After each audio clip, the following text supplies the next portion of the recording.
and welcome to Long Beach and with Mo yet again in Long Beach. In the studio we have with us Mr. James Daniel Walsh. He's written a couple of books, and as you know, I'm flying around all over the place and I never have time to read books, and I thought, you know, when I was supposed to read this book, but my friend Kathy Lopez right here nicked at the book from me and said, just let me read a few pages. Carried on reading it, so she is going to interview James. Hello, James. Hello. Nice to meet you. I did read the book. I read The Manic Expression right there, the first book. I thought it was a very good book. The stories that you have in there, were there any similarities in the book that pertain to your real life? Yeah, it could be described as kind of a fictional autobiography. Occasionally situations that are taken almost verbatim, but a lot of them are fictionalized and exaggerated. Mind you, there was 11 stories that you had in the book. All of them were great. I loved every single one of them. Thank you. Upon reading the first Manic Expression book, which is this one here, I noticed you mentioned Judas's name. And why was that? In a lot of the stories. Yeah, actually, the particular story is called Bloodshot, and it was a story that I started. I had absolutely no idea what I was going to be writing, and so I sat down and I just started making up names, and sort of gave myself the challenge of, okay, there's a character named Judas. Who is this guy, and what is his story? To tell the truth, the name Judas, it was just a name that I thought kind of fit that character. And oh, did you think it was in the biblical sense, Kath? Yes, I did. Actually, there was somebody said that they thought that the character of Judas was based off of in A Christmas Carol, when the ghost of Christmas Present pulls back his robes and he's got the two starved children underneath. And I said, yeah, okay, that's what it was based on. I like that. So I used that now, and I say that was what was on my mind, but really I was just making it up as I went. Oh, so Judas came out in every story, just about, and see, I thought it was kind of like on a spiritual thing, like Judas was, what, the deceptive one? He was, yeah, he was, what would you say in the biblical sense? He betrayed, he was the betrayer. Yeah, I mean, the only moment in the story where the name actually has any significance is when he betrays somebody, and then the guy says, well, I guess I should have seen that coming. But that was the only time that, in the biblical sense, it meant anything. And this book, there's what, 11 short stories in there? Short stories meaning quite long short stories, right? Yes. Okay. And they were all quite good. Now, they were different. Every single one of them totally different. One of them, yes. Oh. It was very different. And see, to me, it meant was the reader to reflect on their own deceitful ways and kind of like to reflect on their own higher power, or just something that you came up with and went with? That was, I mean, one of the questions that I wanted people to ask themselves is, you know, what they believe, and you know, if, you know, that can mean that they don't believe in anything. That can mean that they make that choice, and but I think it's something that everybody should have an opinion on. So I had hoped that would be raised in people's minds. Now, you grew up here in Lakewood, you say? And your background was Long Beach, all of Long Beach. So that's where you grew up primarily then, yes? Yeah, I actually moved out here to Long Beach when I was 19. So I did my growing up in Long Beach, and you know, it was a great city to live in and be young in, and I never felt that it was a city that really got any credit. It was a city that It keeps getting forgotten about, doesn't it? It seems to, but not so much now because of the Queen Mary, because it seems to be the Greenwich Village of Los Angeles, I think. So, and there's a lot of writers, there's a lot of coffee shops. It reminds me a little bit of the 70s era around here now. It's kind of going back to that. So is that where you get all your, you know, your writing abilities from? Yeah, it was really the stories all, at the time that I started putting the book together, none of them were connected in any way. And I decided that they would just all be set in Long Beach, and that gave the book a reason to exist. Yeah, so anybody reading it, they're reading about streets they know about, is that right? Because you've read it, I haven't, so sorry. But at least I'm honest. I did familiarize myself with Long Beach from the book because I haven't really been in much of the area, but streets that he talked about in the book, I was like, oh, I know that street. Oh, I know that street. I know where he's talking about. You know, so yeah, I did get familiar with Long Beach from the book, and I enjoyed that. And you look fairly young, yes? Yes. Yes. So you're what, 20? 28. 28, and you started writing? Started writing professionally, or just started writing? Started writing when you made your first book? I was 26 when my first book came out. Wow. And you have 3 books out, actually, don't you? Actually, the first one, Bloodshot, is reprinted in here. All right, so really people get 2 for 1. Yeah, exactly. Whoa. I'm sorry, go on, Catherine. No, I haven't read Bloodshot, so now I'm dying to... Well, Bloodshot was in here, so... was it? So it was one of the stories? It was the very first story in the book was Bloodshot. It didn't get as big an audience as I had hoped for, so I decided to try and give it a second chance. That's always a good reason, isn't it, Kat? Yes. Wow. Okay, then that must have been the first story that I read. That was the very first story you read. Oh, okay. Oh, that was the one that got you hooked. And I'm like, can I have the book? You're like, no. I would give it back. Well, then you better read it, and then you're going to interview James, okay? And you go, okay. So that was pleasant. Yeah, it was very captivating. It captured me from the very get-go. I mean, I couldn't put the book down. It was very, very good. You did very good on writing the stories. Thank you. It went from detail to detail to detail, no skipping around. I mean, I knew exactly where I was when I was reading the book. I was in your shoes at the time that I was reading it, because it was very, I mean, with excitement and detail, totally. So does he paint the canvas, and then you see the picture actually coming on the canvas? You can actually picture yourself being in, at the moment, in the book, and it's, you got to read the book, Mo. I will. I will now. It is very, very. But I couldn't get it. You were reading it. Well, he has a Yeah, this copy is for you. Oh, bless. It is very good, and all your stories seem to be written with a lot of detail. Now, you say that a lot of them were fiction, nonfiction. How many of them were nonfiction and were fiction? I'd say that there's. Every character in the book is a different part of me. I mean, there are times when I'm thinking of other people or people I've known, and but you know, it's always my words coming out of their mouth. So. So you're putting a little bit of your soul out there for people, right? Yeah. I mean, if it's really. Well, the best compliments I've ever gotten are when I write something and I really think, you know, this was way too personal and nobody's going to get it, and then somebody reads it and they go, how did you know what my life was like? And this book was about me, and so that's always the best compliment that I ever get, is when somebody says that. Wow.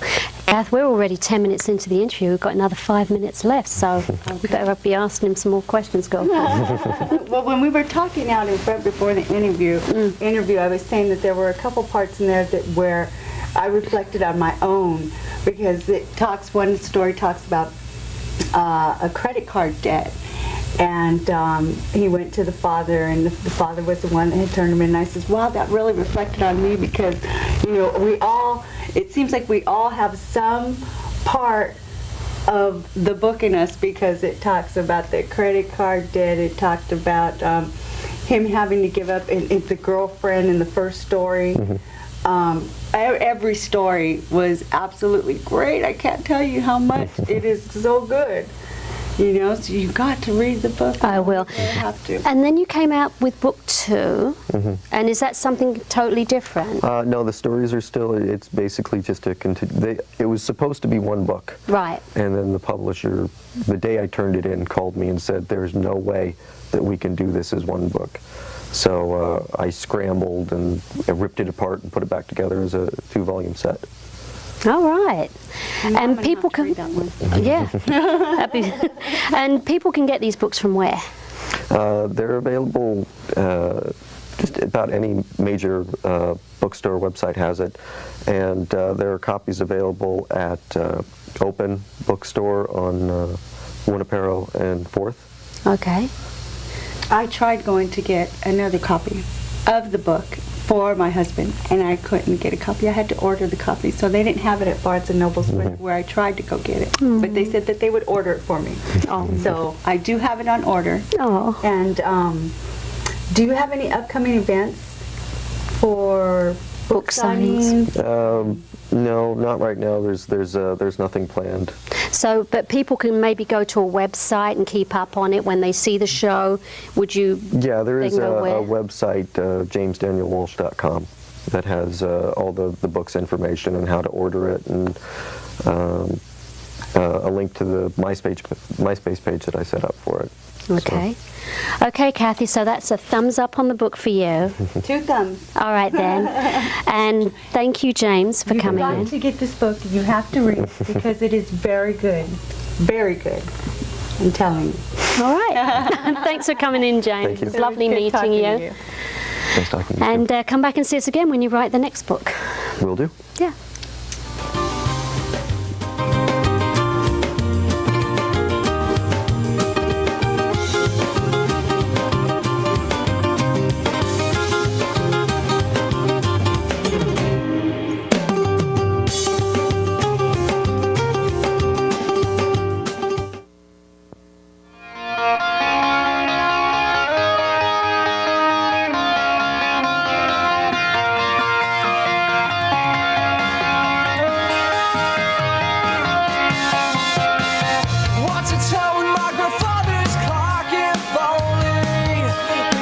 Hello and welcome to the second part of the Long Beachin with Mo show.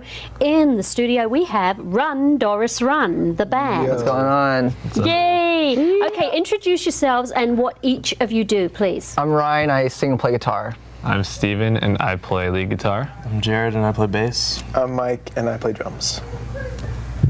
All That's right. what we do. And that's it. That's the end of the interview. And Thank you. No. Okay. Now you've been touring. You were on the Warped Tour, and it was. Tell us a bit about that and what, because you were doing a rather special thing too, or Russ that was with you. Tell us a bit about that. Yeah. Well, Russ has a company called Music Saves Lives, and it's about giving blood and stuff. And you know, and if you give blood, you get into Warped Tour and you get a backstage pass. Yeah. So that's a pretty cool thing. And then we were on it, supporting that, helping out, playing acoustic, selling our CDs. It was a long, hot summer. But a fun summer, wasn't it? Summer, yes. So how long is the Warped Tour? Like 4 months or something? The Warped Tour is just over summer, so two it's and a like half months. Yeah, maybe 2.5 months. Maybe even less. And you did how many shows in that 2.5 months? 46? I thought it was like 60. Or 60 days, but there was like 46 or 47 shows on the whole tour, which was pretty brutal. And so you've really got to know each other well. How long has the band been together? I think it's coming up on 6 years now. In January. Yeah. And you write all your own music? Yes, we do. It's all original? Yes. Are you signed? No. Of course not. No? I know. But you know, sometimes I don't really think that's the way to go nowadays, because you can cut out the middleman and just sell your own Do it CDs. yourself, yeah. I'm really all for that. Yeah, that's what we were doing on the Warped Tour. I mean, we were just walking around and selling CDs, and we sold like 10,000 or something like that, just the 4 of us. And you know, we don't have a record label, but we got on Billboard charts, and we just did it on our own. It worked. And you get a lot of hits on the MySpace page too. Yeah, don't definitely. you? Yeah, a lot of the kids connect to that. Yeah, because everybody's like, Because when you get like over 1 million hits, then they knock you off, don't they? And then you start up again or something. Is it like that? I don't know. We're not at 1 million when hits it right now. When we reach that point, we'll let you know. And then, no, I'm just kidding. That's the way it goes. Yeah. Yeah, you can see people there with their cameras. Okay, we're coming up to it. No, maybe they don't now, but apparently there was a band there that said, yeah, we had 1 million hits and they just took it off. And I'm like, oh, okay, that's not Yeah, that's crazy. But so now, if people want to, they can get hold of you from the MySpace page. They can see where you're playing from the MySpace page as well. What do you want to tell people about yourselves? We have a new CD coming out on November 25th called Vultures, and we'd love it if all you guys went out and got it, because we think it's really good, and I think you guys will like it. But, how long has it taken you to put this CD out, this next new CD? We wrote a full 10 songs for the record, and then we ended up throwing 9 of those away, and we rewrote a whole CD because we weren't really into it. Really? And I mean, the recording process, what was like 9 months or something? A long time. It was. Yeah, it took us a long time to get in the studio, just rewriting parts and rewriting lyrics, and finally just trying to make it perfect. After 9 months, the baby was born. On the 25th of November. Yes. And people can buy it online. We're doing a pre-sale through Smart Punk for the actual hard copy, and we'll also be doing. What is it? We'll be selling it online too. For online. We're probably going to release it online earlier than November 25th. Yeah. So you can buy it online, and then November 25th is when we're releasing the hard copy of it. Okay. So. Okay, and for bands that sell their own CDs and everything is in, you help these guys by buying the CDs, by buying the T-shirts and anything else that they have online, right? Because that helps you make more of your music and make more CDs. Exactly. So let them carry on and be artistic, and they're going to be artistic in the studio, because you're going to give us a couple of songs, right? Yeah, acoustically, and that's totally not you, is acoustic, right? So this is going to be a new thing. So thanks for coming in. I really appreciate you taking the time out of your tour, and we're going to be seeing more of these guys. So as I said, with Sick Puppies, go see these guys in the smaller venues, because they'll be playing the bigger ones soon. Thank you.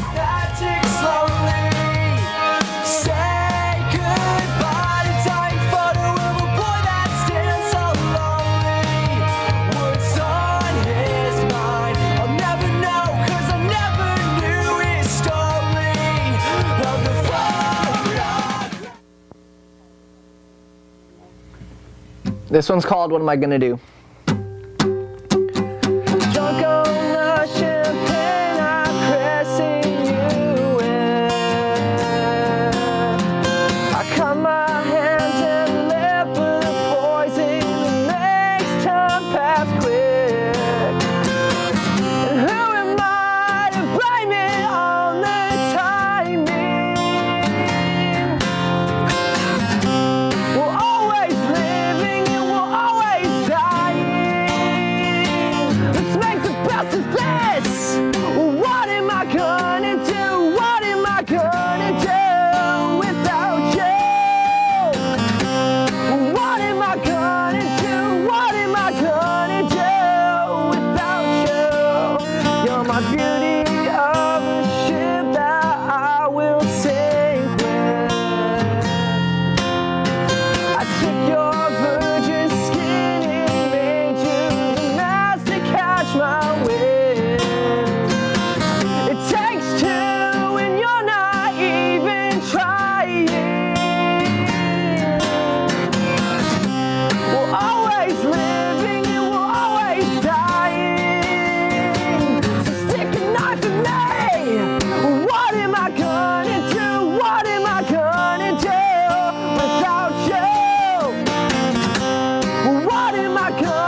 Thank you. This next one's called Amen.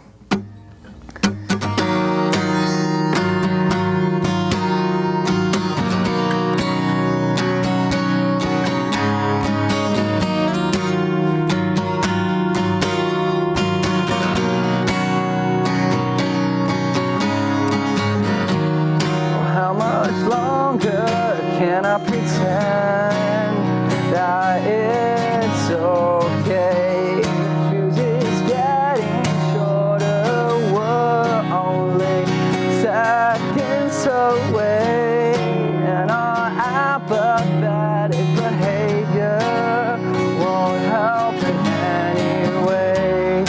I've lost track of time and I'm scared to say goodbye.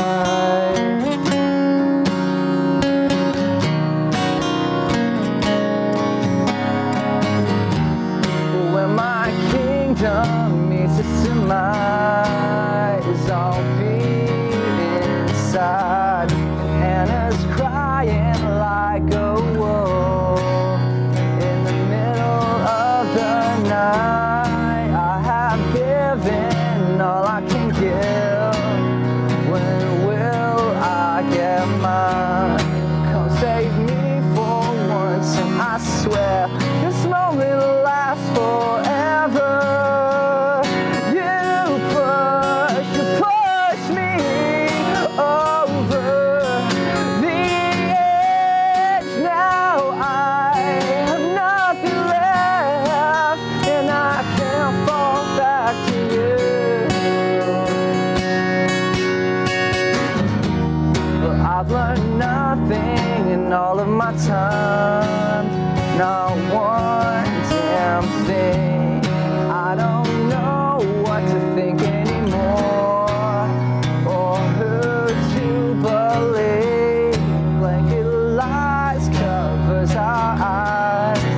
I keep my eyes open at night, waiting for that moment to come, and I say I'll sleep when I die.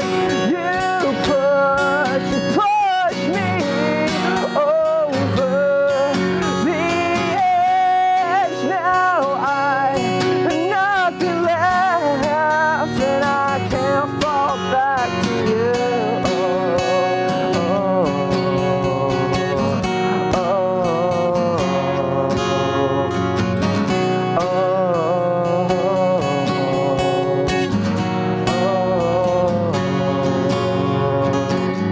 Cross your fingers with a rabbit's foot, throw your coins in a wishing well.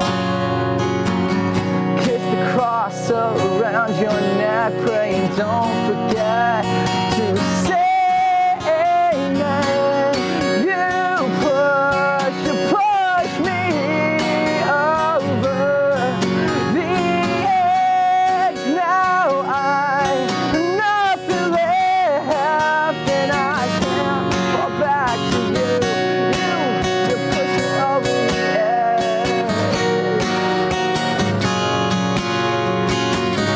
Kiss the cross around your neck, praying don't forget to say amen.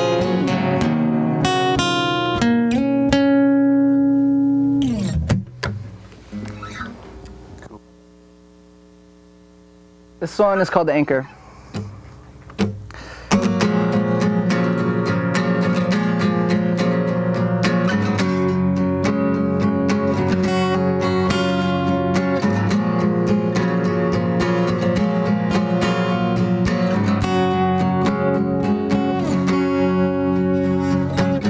Well, I wanna be the anchor that you see. Well, I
drown.